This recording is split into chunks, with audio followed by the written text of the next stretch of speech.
Salut, c'est Hadès. Si vous vous demandez en permanence si le cours de l'argent est sous-évalué ou surévalué, alors vous vous apprêtez certainement à entendre la seule vidéo du tout YouTube et plateau télé réunis vous parler du CAPG. Bienvenue dans ce voyage épique où l'argent, ce métal brillant et convoité, se transforme sous nos yeux en une ressource moins glamour et plus coûteuse que ce qu'on pourrait bien imaginer. Vous vous êtes déjà demandé ce que ça coûte réellement de sortir une once d'argent du sol, tout compris? Non? Eh bien, sachez que ça coûte bien plus que ce que vous croyez. Et aujourd'hui, on va décortiquer tout ça.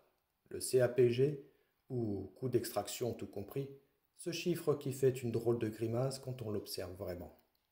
Premièrement, les fondamentaux du CAPG, ce que ça implique vraiment.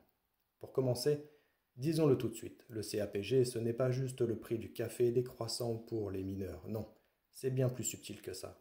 C'est l'argent réel qu'il faut dépenser pour sortir une once d'argent du sol.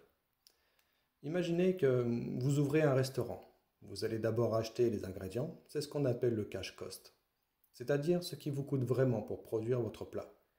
Mais le CAPG, c'est un peu comme si vous deviez inclure dans le calcul non seulement le prix de la viande, des légumes et des épices, mais aussi l'électricité pour la cuisine, les salaires des employés, le nettoyage du restaurant et même la peinture de la façade pour que vos clients continuent à venir. Et ne me dites pas que vous n'avez jamais vu un restaurant rénové juste pour faire l'illusion. Donc, le CAPG, c'est tout ça combiné. Le coût de l'exploitation, des réparations, des investissements pour maintenir l'opération en vie, et même les dépenses imprévues. Tout ça, bien sûr, doit être rentabilisé. Sinon, on ferme boutique. Alors quand vous achetez des pièces et lingots d'argent, rappelez-vous que derrière ce métal, il y a toute une mécanique complexe d'exploitation qui coûte cher, très cher. Deuxièmement, les chiffres cachés. CAPG et réalité économique.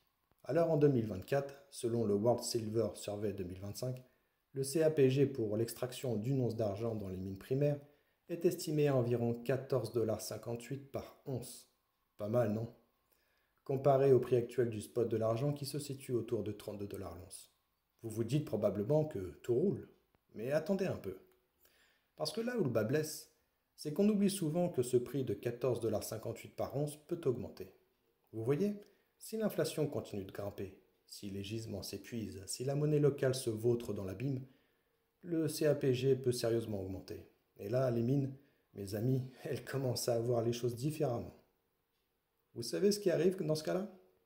Un petit ralentissement, un petit stop même, ou carrément la fermeture des mines. Parce que lorsque l'argent pour l'extraction commence à coûter plus cher que ce que vous pouvez en tirer, vous pouvez toujours vous amuser à vendre des pièces à la mode, mais bon, c'est un peu comme si vous essayiez de vendre une montre sans pile. Troisièmement, l'échec du modèle économique. Les mines face au déficit. Dites-moi, avez-vous déjà pensé à l'effet tsunami qui pourrait surgir?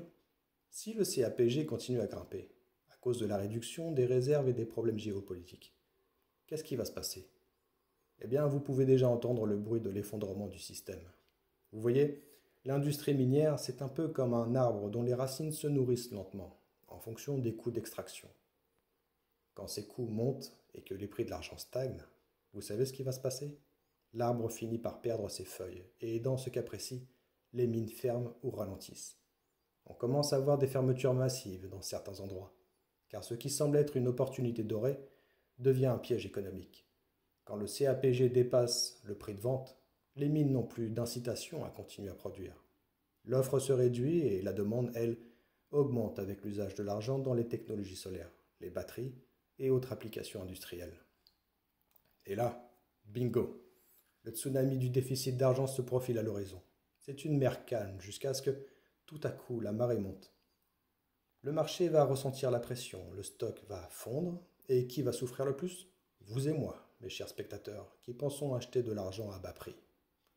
Quatrièmement, le futur, l'illusion de l'abondance et les perspectives à long terme. Et voilà où l'histoire devient encore plus sinistre. L'illusion que l'argent est bon marché aujourd'hui va se fracasser sur la dure réalité. Imaginez ce scénario. Le prix de l'argent reste autour de 32 $ par once. Mais l'offre se tarit. Les mines ralentissent, les coûts d'exploitation grimpent. Les stocks mondiaux fondent à vue d'œil. Alors que faire? Eh bien, vous pouvez toujours espérer que la technologie viendra à la rescousse, qu'on va trouver de nouvelles technologies de recyclage qui nous sauveront tous. Mais soyons honnêtes, on n'a pas attendu 2024 pour voir que le recyclage n'arrive pas à suivre la demande. En plus, les gisements primaires sont de plus en plus rares. Cela signifie qu'on risque de voir un fossé entre la demande et l'offre, ce qui va donner un choc de prix. Alors, pour l'instant, vous pouvez toujours vous dire que vous avez eu de la chance d'acheter de l'argent à prix réduit. Mais d'ici quelques années, on se souviendra peut-être de cette époque avec un petit sourire nostalgique, avant que l'argent devienne le nouveau pétrole, et que tout le monde se batte pour en obtenir une petite portion. En conclusion, retour à la réalité. L'argent coûte cher à extraire, et on n'a pas encore tout vu. Voilà ce qu'il faut retenir. Si vous croyez que l'argent, ce métal simple et pur, est bon marché, je vous invite à regarder de plus près le CAPG.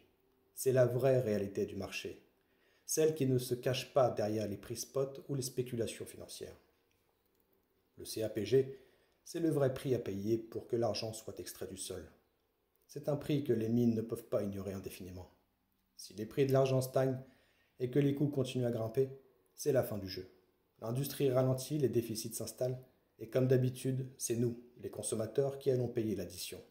Alors, la prochaine fois que vous entendez quelqu'un dire que l'argent est bon marché, rappelez-lui que tout a un prix. Et ce prix, on est encore très loin de l'avoir payé. En d'autres termes, l'argent n'est pas simplement sous-évalué, il est littéralement massacré.